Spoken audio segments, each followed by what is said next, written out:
বিজয়া দশমী উপলক্ষে দিদির বাড়ি আমাদের বাড়ি মিলিয়ে যে খাওয়া দাওয়ার আয়োজন করা হয়েছিল তারই একটা ছোট্ট ভিডিও তোমাদের সাথে শেয়ার করছি। তো দেখো এখানে মা রান্নাঘরে রান্নাবান্না করছে, সাথে দিদির শাশুড়িও ছিল।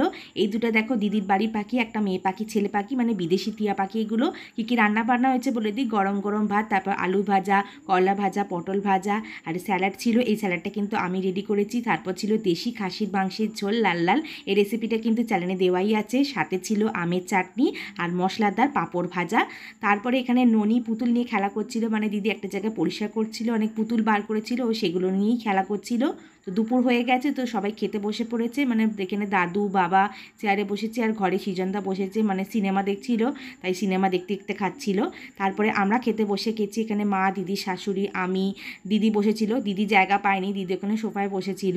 তো সবাই খুব আনন্দ করে খাওয়া দাওয়া করেছি, রান্না বান্না তো দারুণ হয়েছিল, খুবই মজা হয়েছিল। চলো এখানে ভিডিওটা শেষ করলাম, টাটা।